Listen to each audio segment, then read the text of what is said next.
Right, folks, Enda Varley here, back for another week with Steven Poacher. Obviously, on about the games of the weekend. We obviously had Kerry, Derry, Dublin, Monaghan, and we had the Tailteann Cup final with Meath and Down. So it was, as I was saying to you off air, it wasn't exactly a good weekend for the Ulster team, Stevie. But how are you? How's things, man? No, not a good weekend, Anna. We're licking our wounds, boy. We're circling the wagon, trying to create the everyone hates us brigade, and Steve's mentality. No, but look here. Listen, look. I suppose we'll go to the Tailteann later, and we'll chat about the morning game. But I suppose Derry. I was just saying to Dara there, Derry. I thought were incredible. I thought in the first half they were absolutely magnificent. 100% the best team lost. I think the only pundit that I heard over the weekend saying that was Tomas O'Shea. I thought he was superbly honest in the Sunday game on Sunday night. He talked about the free that was given on Stephen O'Brien. Like, you talk about small moments, but John Wooden, great American basketball coach, he used to say, the little things make the big things happen. So that little small incident with Stephen O'Brien where Gareth McKinless literally just put his glove on it. It was incidental contact. It was literally no contact whatsoever. People probably don't understand then the impact that has. That gives Kerry a place ball. It is so easy to press only. It's so easy to organise a zonal press on a kick out when you have a place ball because it's in your control. It's not easy to organise a zonal press from open play. So what I mean by organising a zonal press from open play, if Kerry break up the field and they kick a score, it's very hard for them to get into their zones, and Derry got an awful lot of kickouts away because Kerry just couldn't get a press on them, and that's the greatest strength of this Kerry team and the Dublin team is they are brave, they are bold, and they've got an ability to go after teams on a zonal press. But I just felt then that Derry got so much right, and I was listening to Kieran interview after. He just sounded absolutely distraught. I would say the level of coaching, the level of analysis, the preparation that went into that game, they absolutely schooled Jack O'Connor. Kieran Meena, for me, schooled Jack O'Connor at the weekend, from a tactical point of view. And it was, honestly, I think it was genuinely a stroke of luck with the Stephen O'Brien that got Kerry back into the game. I genuinely mean that. I thought from a tactical point of view, I thought Kerry were absolutely abysmal in the first half. Clifford got caught for the goal. We knew that he wouldn't like to defend. We knew that he couldn't get on the back foot when McCaig put him on the front foot. Conor McCluskey absolutely destroyed Paddy Clifford. I thought the amount of ball that Conor McCluskey got on, they showed Conor McCluskey no respect whatsoever. Gareth McKinless destroyed Seanie O'Shea on the back foot as well. It was absolutely magnificent from Derry, and to be fair, and there were one or two small passes away from opening Kerry up for 3 or 4 goals. Really, really was. And Kerry had the arrogance in the first half to go man to man, and I thought Derry exploited that superbly well at times. I'm gonna play devil's advocate here now a small bit. Now I do agree with you, probably about 70-80% what you said there, Stevie. Derry would be kicking themselves, and I agree with Tomas O'Shea. I thought the better team probably lost that game. You can't score 3 points in the second half, 3 out of 14 scoring chances, and expect to win a semi-final. Although the first half they played absolutely magnificently. Jack O'Connor did mention. I thought I had a right smile on my face. Jack O'Connor mentioned, in his post-match interview, he said we adjusted things at half-time where we let Derry have the kicker. We didn't push as far up the pitch, so we had a deeper line zonal defence. Now, that's all well and good, but Derry still fucking created so many chances in that second half. 3 from 14. Derry, that's the point I'm making. McKinless's chance where he broke through. Sheeran pulled up a brilliant save. You had McKinless again, who got in round behind them and sweep one back for Niall Toner. Yeah. But it's not even those. Those are clear-cut goal chances. Shane McGuigan stepped inside Foley, dragged to the ground. I think if a Goff character had been refereeing that game, that possibly would have been a penalty in a black card because it was a goal scoring opportunity, and it's letter of the law stuff, or Sean Hurston or something who, is very technically orientated as a ref. I would say that could have been possibly a black card and a penalty, and because it was a goal scoring opportunity. There was 3 just off the top of my head, but on top of that, there was also a number of brilliantly orchestrated cuts from Derry that was literally a little half a pass away. Kerry maybe just got a hand in, or the pass was undercooked, or the pass was just misplaced. You know, the execution of the pass wasn't there. And Derry, unfortunately, had 13 turnovers in the second half, and that ultimately, I totally agree with you. It ultimately cost them the game. But at 114 to 112, and this is the bullshit that I don't read into, and I don't believe this narrative. Kerry's conditioning and Kerry's physicality came through in the end. That's a load of bollocks. That's a load of bollocks. Because at 114 to 112, I'm going to tell you this: a ball was kicked into Clifford at 114 to 112, and he turned and spun on his heel and fucked his own teammates off to high heaven for overcooking the pass. They were gone at that stage, Enda. Absolutely gone. And if Derry had clipped on a score or two at that stage, it was game over. Like, honestly, game over. But the free kick, Stephen O'Brien, the 64th minute, changed the game. Changed the game. Don't forget in the Sean O'Shea punching to Rodgers as well. I don't know how that free wasn't given. They turned over his turnover ball. Clifford got it and popped it over the bar. It was 4 points in 4 minutes. He just came in and thumped him like it was. Yourself. He was. Something right twice. And McQuillan gave the free on Clifford 2 seconds before that for a wee. Just his arm was pulled a slight bit, you know. But listen, Andy, you have to give the likes of Clifford and Con and Shane McGuigan these. You have to give these forwards a huge amount of credit, because they do take an awful lot of abuse physically, right? And they're very, very good at exuberating a free kick. They're very good at exuberating the foul, and maybe a glance to the referee with a hand in the air type thing to say, am I not getting this? And that does have an impact on referee decisions. It definitely does. And the top forwards are very, very good at gaining that little bit of advantage. I do think as well, CV, that Shane McGuigan took, I'd say, 3 or 4 heavy hits in the first half, and the second half he just looked. He could have been. I don't want to throw out concussion out, willy nilly here, but he wasn't the same player. He looked fucked in the second half from the he took 4 massive hits. Now I was again I don't think Kerry would have targeted him in that respect, but it's just a massive coincidence where he got 4 massive hits, like Shane Ryan's hit, Clifford's shoulder. There's 2 more hits I saw in the first half and the second half. I actually thought Jason Foley had a decent game. I thought Jason Foley, I think Jason Foley's a really, really good defender. I'm not going to take that. I think he's a top class defender. But there's a few times Foley did get a hand in, or even a few times there was a bit of a spill ball. But so we follow through. People don't really see that. The naked eye, you sort of ignore that. There was always something left on McGuigan. Even when he got a shot away, there was something on him. There was something left on him. And even when he came out of the injury with Shane Ryan, there was a bit of gobbing to him, a bit of sledging to him. And you just see that there was an orchestrated, on 100%, and there would have been an orchestrated, strategic sort of systematic fouling of McGuigan. Even in the second half, Jack Barry went through him as well, late as well, really late, really proper late, and you just, it's not coincidental, big man. It's not a coincidence. Do you think? I know. Obviously, look at you've been in them team meetings as well. Obviously, look at if with the likes of Clifford or Shane McGuigan, them type type players are going by you give them a little nudge or you tag them. Do you know what I mean? But like Clifford's hit on him was a massive hit. Shane Ryan's was a massive hit. They're 50-50. I had a wry smile on my face. I shouldn't be smiling. He took some fucking abuse now. It's not funny, but it was, to me, it was a coincidence where those kind of hits. I know the sledging off the ball, he's going to expect that because he's, as we've discussed earlier on these pods, he's in the top 3-4 forwards in the country, and he's going to expect that abuse. But that was a major negative for Derry in the second half, where they had their best forward basically. I'm not going to say nullified. I just think he was fucked from all those heavy hits. There's a few small glimpses in the second half. Obviously, the time that he turned Foley, Owen McAvoy broke through. I thought Owen McAvoy had a decent game as well. Actually, he's a young lad. He's only 19, and he burst through from full back and slipped a lovely ball to him. Yeah. And McGuigan said that just if he had stayed on his feet for a split second more, McAvoy was actually in for a goal at that stage as well.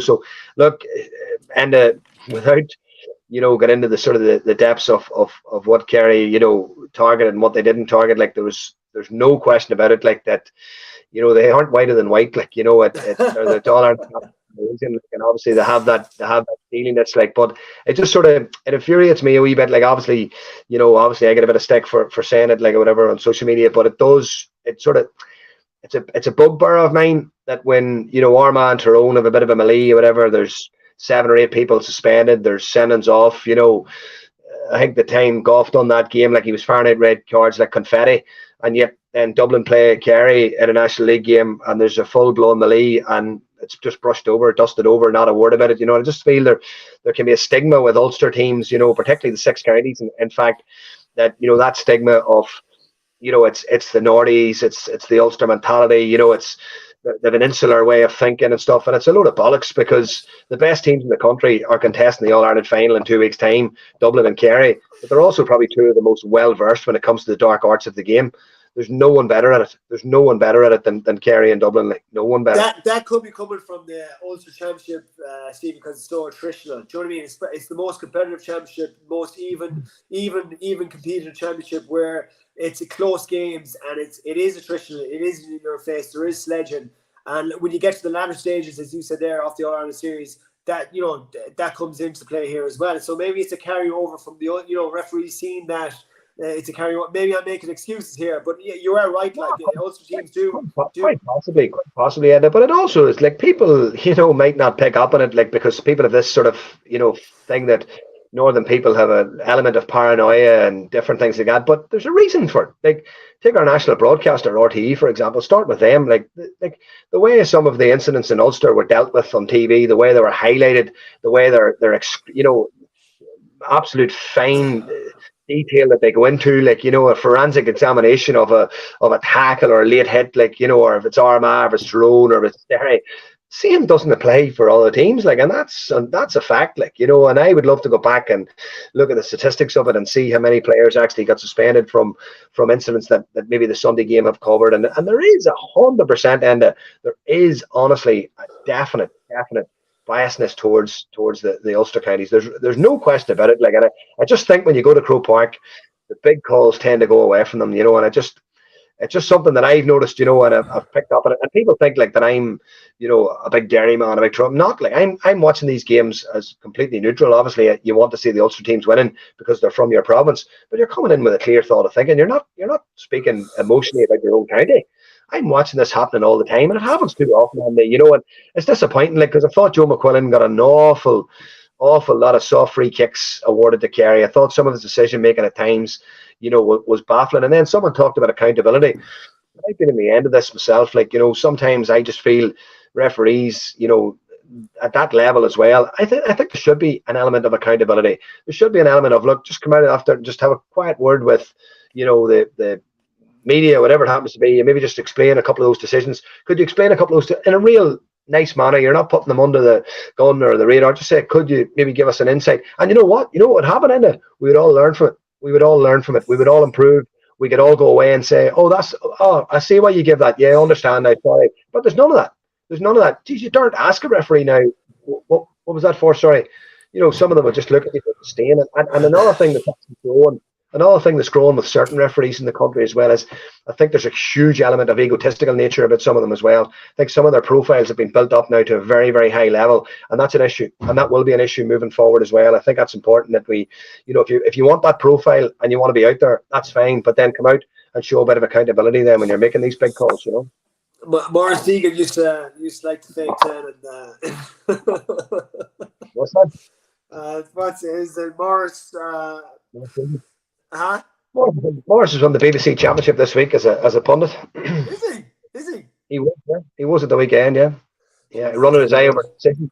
And he was one of the referees as well that talked about.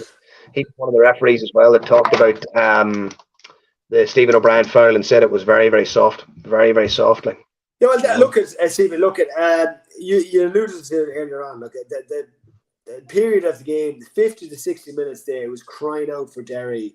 If they executed, if they just got 2 or 3 points ahead, the fact that Kerry, they let Kerry stay in the game, and when you let them stay in the game, like Sean O'Shea came into it, like when you have the class of Sean O'Shea and Clifford, like Sean O'Shea got a very quiet 4 points.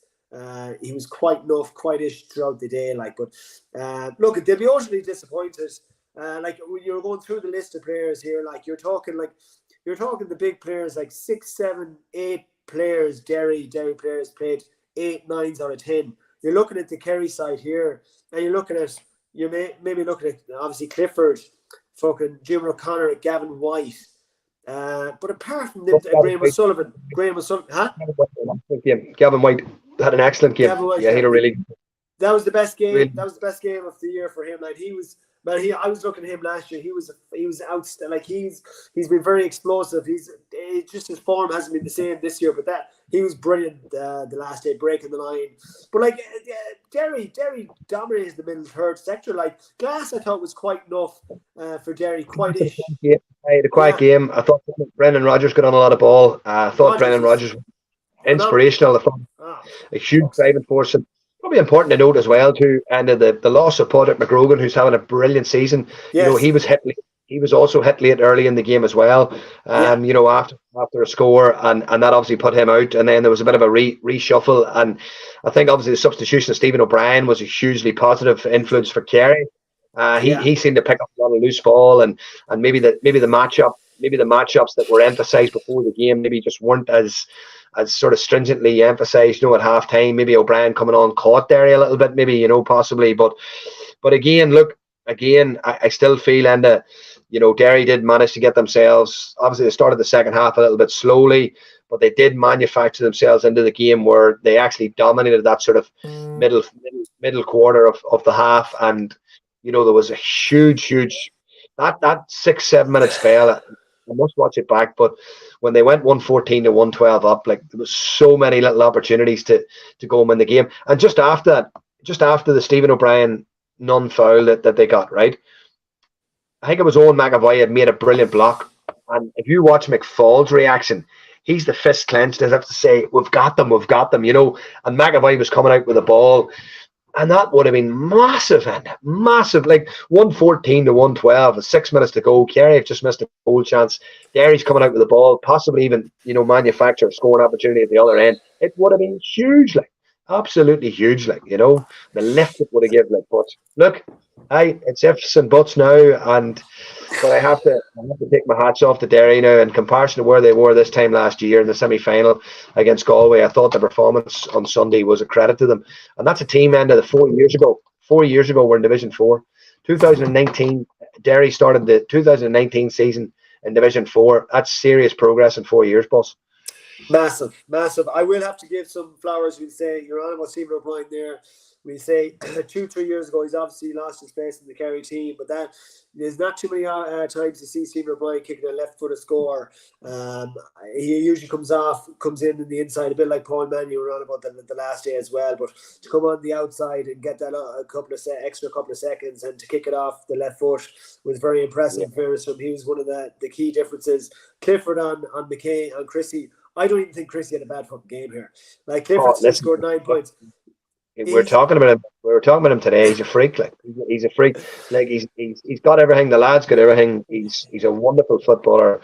The physicality, the size, the strength, the power, the finesse, the footwork. Stevie. What's that? The footwork, man. He's 6'3", and he's acting like a fucking. Yeah. He's acting like a nippy corner forward at 6'3". Yeah. Even just his ability just to take that little bounce, you know, the little bounce before the shot, like just to compose himself. It's just, the lad's got everything. He's got everything. And I'll tell you, his temperament's outstanding as well. Absolutely outstanding, because I'm sure he was getting plenty of stick and plenty of abuse from everyone, and he probably gets it every week. Like, but his temperament seems to be really, really outstanding, you know. And he can mix it with the best of them too when it comes to the physical side of things too. He can mix it as well. He's not shy either. Like, so, and you need that because, you know, he's obviously got the likes of Chrissy McKaig hanging out of him, and probably in the final, probably be Mick Fitz, I'd say, maybe. Mick Fitz, yeah. But like his consistency, Stevie, like it's just like it's fucking unbelievable in terms of the like left foot, right foot. He took a mark there and someone over the right foot as well. But his aerial ability, even last year against Galway, to catch two, like Galway were packing the defence, and they sent in 2-3 speculative high balls, plucked them out of the air, and got Kerry back in the game here, because they were out of that game the first 10-15 minutes of that All-Ireland final. His leadership, like he's not on social media, which tells me a lot about the fella, to be honest with you. He doesn't crave attention. He's just, as you said, his temperament, like he is getting sledged every single game. Imagine the mountain that's been done to him. And like he's been double marked every single game, but yet he's still coming out with 9 points in an All-Ireland semi-final. It's just It's kicking style, the ball to the foot, and how high the trajectory of his shot is. He's an extremely difficult player to block. Seen McCaig diving on a few blocks and couldn't get near him because just the way he kicks the ball. He kicks it so high, and it's so difficult to get the gloves down on the boot. It's really, really difficult. The lads just got everything, absolutely everything. And I think Enda, the way that Derry set up, obviously, with a really, really strong defensive platform. Dublin are probably going to go man to man. That's the way Dublin sort of have been playing a lot of the year, and he could have a field day in the final. He genuinely could have a field day in the final. Yeah, no, it's going to be good. And one last player I want to mention is I knew Gareth McKinless was a good player, but I didn't think he was that good. My God, he was absolutely he was unbelievable. He's had a brilliant season. McKinless has had a brilliant season. Jesus, he was outstanding. Fuck me, man. He was absolutely outstanding on the last day. Jeez, he ate a real drain. Oh, stop. She's unbelievable. Look at finish on like Derry. Look at Derry. Obviously going to be bitterly disappointed here, but they're still in a decent. Like they've two Ulster titles back to back. Not easy done. And look, they'll fucking hopefully again next year they'll go. I would say if you look at it, they've obviously back-to-back Ulster titles. Okay, they have that, but at the same time, and they're also promoted to Division 1 for the first time now in 5 years or 6 years, or longer actually. Yeah. Jeez, I think when's the last time they were Division 1 was possibly 2014. Yeah, 14. Yeah. The first time 10 years. So they have Dublins, the Kerrys, the Galways all coming to Celtic Park next year, or they're going there, and that will obviously bring them on again. Playing at a higher standard, a higher level of football. I'm just wondering to myself, like, does the Ulster Championship, because it's so sacred and because it's so sought after, I wonder, does it just take a little bit more out of the Ulster teams when it comes to this stage of the competition, where your Kerrys and your Dublins are coming in just that little bit more fresher? I don't know. Yeah, that's. Look at for Derry party. You were saying there they do have a small plan. They probably do need 2 or 3 more players to break through there to maybe make that. I thought maybe a couple of subs come on to make an impact. Kerry probably had a small bit more off the bench as well, but look at that's for another day. But look at moving on to obviously Dublin Monaghan. It was obviously closer than we felt it would be. I look at hats off to Monaghan, not trying to patronise them here, but they're an absolute phenomenal. Conor McManus turned back the years. McAnespy for Monaghan, like some couple of buttes at points, and then one beautiful pass. The way Dublin set up, and the way Dublin set up again, Monaghan created so many chances in the first half. They had so many good goal chances. And McAnespy went through at one stage, a brilliant move off the shoulder, broke through a tackle, went through 3v1. O'Hanlon's inside him. If he just slips to O'Hanlon, it's a goal. And like Dublin sort of, it worried me how open Dublin were in that first half. Really, really concerned me how open they were. And like, if they play like that against Kerry, they could be blown out of the water. Like, they genuinely could be, because you could say the same thing about Kerry though. Kerry were wide open the first half. This is the flip side of it. This is the flip side of it, and that both teams will probably set up in a very, very similar way. So it could become an All-Ireland final where, one for the purists, where it could become a shootout, but like what, like obviously, like you're going into 60 minutes here. Monaghan are well in that game, Stevie. Where, like, it's just, where do you think, like, the last 2 minutes, where do you think it went wrong? Not went wrong, but I suppose Dublin's impact off the bench probably came through in the end. Impact of the bench, but very similar to the Kerry game. Very, very similar to the Kerry game. They got the press on the kick-out. They put Bagan under serious pressure. They won a couple of kick-outs in a row. Jack McCaffrey, there was an interesting substitution where they replaced, who did they take off for McCaffrey? Actually, they took a forward off and brought McCaffrey on and just changed up a little bit, the way they were playing. Paddy Small just maybe created a few more runners coming from deep. But I don't think we can underestimate the impact Brian Fenton in this game. I thought Brian Fenton was absolutely magnificent, and he was back to relatively his old best. Fenton for me has been generationally one of the best midfielders we've seen over the last 20 odd years or whatever, and he's just a phenomenal specimen of an athlete. Brilliant footballer. The scores he kicked as well, with such little backlift as well. And one of them, I think there was one of them just right under and the they hole. needed them, Stevie. There were two massive Oh, scores in the last 10 minutes. Oh boy, big score, big man for the big occasion, and him coming back into a bit of form, was obviously a huge advantage for them at the weekend. And listen, look, Colin Pascal stepped up this year. He's really stepped up. Costello as well has stepped up. These are lads who probably have been around the panel and who haven't really set the world on fire. But an interesting one though, Enda, in the first half, whenever Scully got the black card, made him come back on and then brought him off then, a substitution. And I think that was a big statement from a discipline point of view, that you can't do those things, that was a big statement from Dublin, from Desi, Yeah, like they obviously brought Kilkenny on for him then, like Kilkenny coming on so early. Is it? I obviously feel like Kilkenny's just, he's been one of the best footballers the last 10 years. I do trying to finish with their strongest team here. Maybe, I don't know, has he dipped in form in training, or it's a hard one to know, because to me Kilkenny would have been one of their kind of 3-4 leaders in their pomp. And like he's still relatively young. He's even 30 yet. He's 30 this year, I think. So he's still in his prime, really.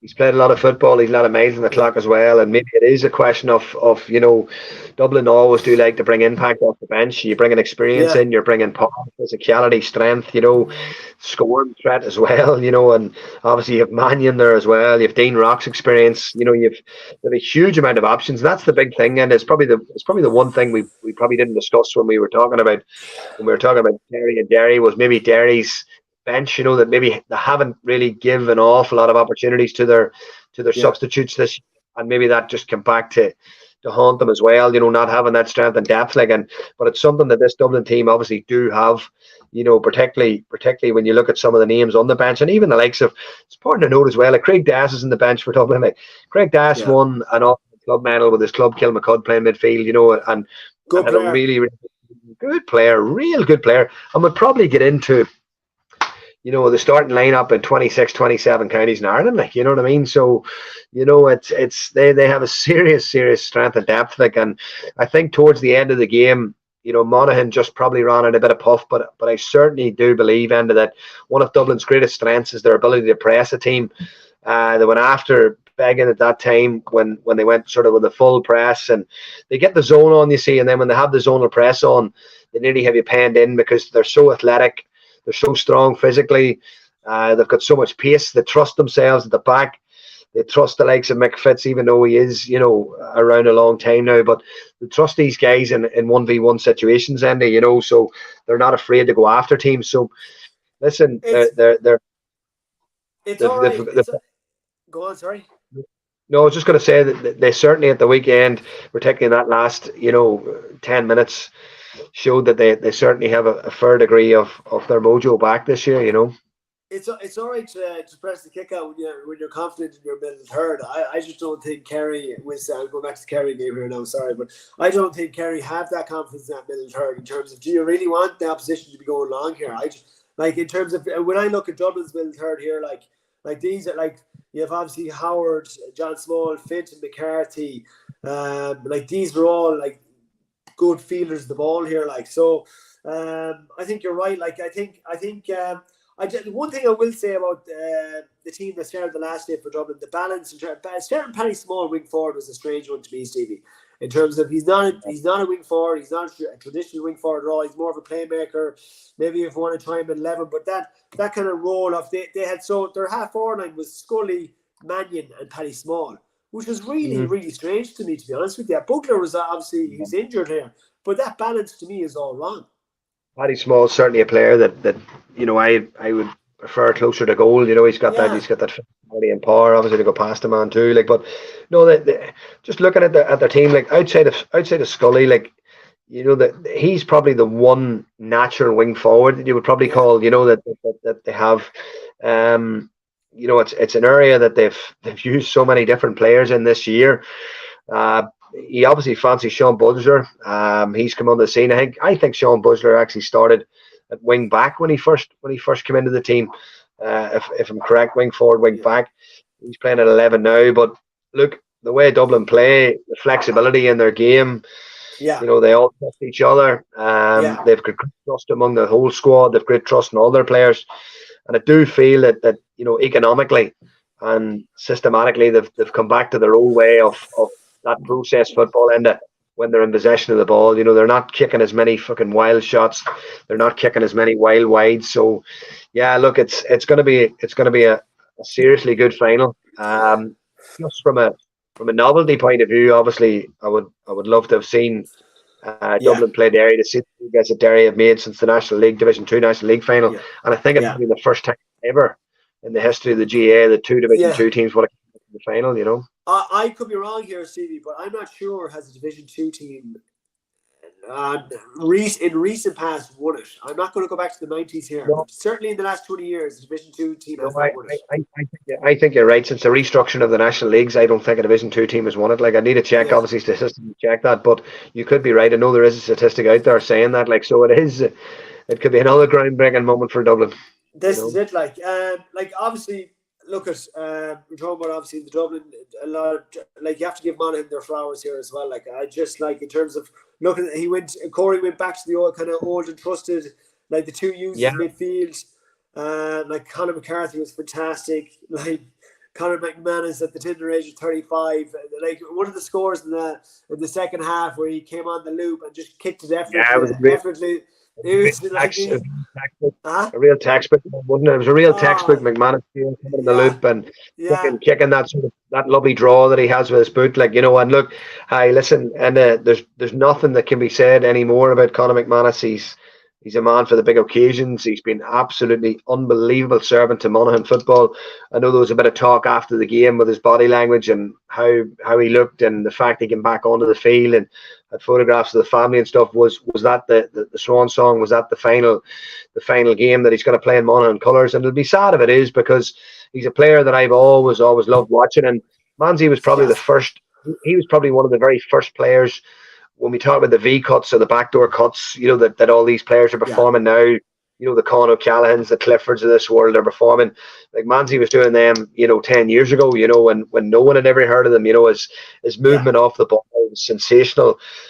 His ability to kick scores from a standing spot, wonderful scores. I remember one in particular in Oma when they beat Tyrone in Oma, and it was just one of the scores of the season that year from away under the terrace on the sideline. A wonderful score, and that's McManus in a nutshell. He was just the man for the big occasion, even from a set piece, free kick, super reliable.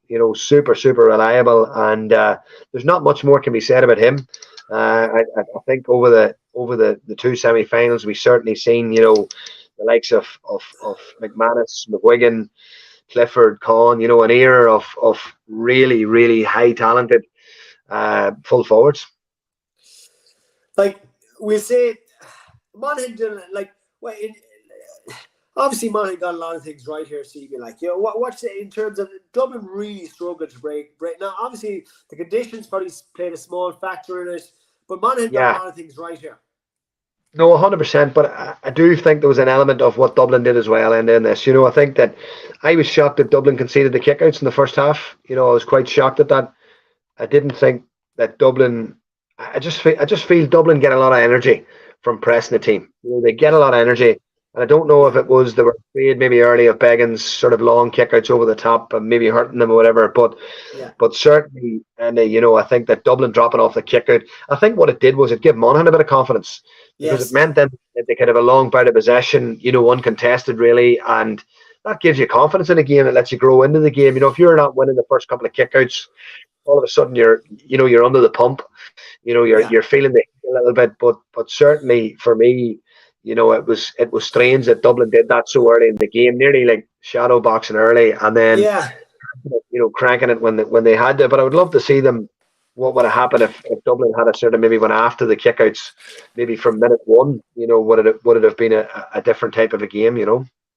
Yeah, like under Desi, they seem to be definitely are more conservative under Desi than they were. Like under Jim, that was just a given. They go after, especially after free, they just go after every single kick out, and really once they had that the foot in your throat, like that's it. Like they're like I think one of Jim's saying was, you don't wrestle with a pig. So, so like once they had the foot down that throat, man, they are not letting you up. And you know, as down through the years, they used to remember they used to obviously beat teams by 12, 13 points more. Yeah, they were absolutely relentless, relentless. So it's I think look at like as you said there, it gave Monaghan more confidence. They grew into the game and. Geez, I tell you, like people on the hill, I know people that went to the game, Stevie, on the hill, like people on the hill, they're nervous. Like the atmosphere, the ground was very, very nervous going into the 60th minute. Like on the hill, they did not know which way this was going here. They weren't very sure at all. Yeah, no, when Monaghan got the 12 all, like you were sort of thinking, Jesus, this could be on, but it was just those couple of scores in a row. Like Dublin just have that. They've got that ability, though. Those little small sort of blitzkrieg moments, where they go after a team and they hit maybe like 1-2, 1-3, and what did they finish with? Did they finish with 1-3 unanswered? Did they know? No more, no. It was 117-13, so it would have been 1-3 unanswered. I'd say. Finton's 2 scores there, man, were absolutely huge. No. Yeah. Huge. Yeah. I think it went 15.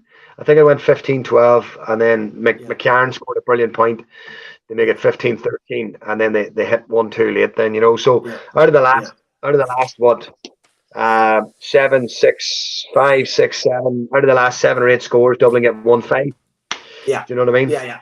It certainly didn't reflect the game. It's and obviously flatter Dublin at the end here. But no, look, good. Look, at not trying to patronise Monaghan here, but like for Vinnie Corey's first season, it was absolutely phenomenal. What he's done with that squad of players. So hopefully, year 2 they can build on that. Finally, your own county Tailteann Cup final didn't go again. Missed goal chances, Stevie. Fuck you. Yeah, yes and no.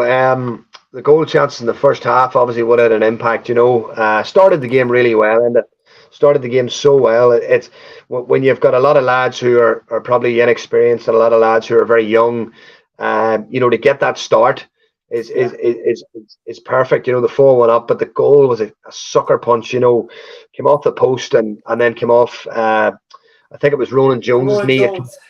I came off Ronan Jones's knee, and you're just thinking, Jesus, what a sucker punch. But then, you can make the argument. Obviously, Keelan Doherty picked up a black card, and there was a period then where Down actually were on top of 14, and they created that little sort of goal chance. It was a fortunate enough goal chance that came about, but Liam Kerr was through 3v1, I think it was, and there was probably an opportunity to walk one into the net, which is unusual because Liam's normally very, very good in those situations. But I have to say, and in the second half. Meath, I just thought after the first 5-6 minutes of the second half just took over. Jack Flynn had obviously replaced Jack O'Connor, in the starting team. Kicked some brilliant points. Then Jack O'Connor came on with a bit between his teeth and kicked a couple of brilliant points too. But it wasn't Meath's full forward line that Down were obviously worried before the game. But now Matthew Costello, I thought he had a really, really huge influence in the game. Great game. Great game. He roamed around and was playing loose and was picking up a lot of loose ball. But for me, Conor Gray was absolutely immense. Absolutely immense. Now there was a bit of talk that they had this guy, very, very highly rated in Meath. But he's only played a handful of games. But I thought in the middle of the field, I thought he was absolutely outstanding. And look, it's unfortunate for Down because obviously to win the Tailteann Cup gives you a number of things. It sends you off into the winter on a massive high. It's a young group. It's a new management team. They'll be playing in Sam Maguire next year, and the pressure's then off, and you can put all your focus then on getting promoted to Division 3. But now then. There's just a bit of a dampness going into the winter, that didn't win it, didn't get promoted and stuff like that. But obviously the first year, there's a wee bit of a buzz back.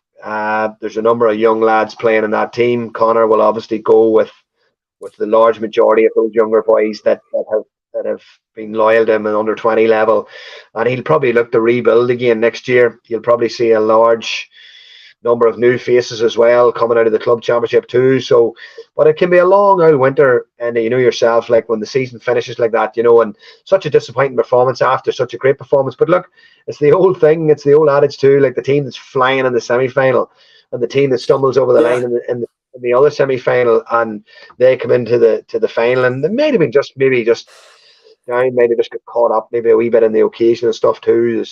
There's a lot of that too, Enda. Like, but look, there's no doubting it either, though. It was a very, very poor quality of football too, and a lot of mistakes, and it probably is where both teams are at the minute. You know, both teams probably are in that bottom sort of 15, 16, you know, at the minute. Like, but hopefully now next year, Down can push on a little bit more now, you know. I suppose you can't underestimate like kind of moments for momentum changes. Like we said, as you said, they had the Rona Jones goal there. Yeah. Like it was you wouldn't ever see that. Like the Liam Kerr. It just felt as if it gave me like a little bit of belief or something, you know, like geez, you know, here we are, like we're actually, and then from the kick out, then you know, Meath intercepted the kick out, and Jordan Morris kicked the worldly.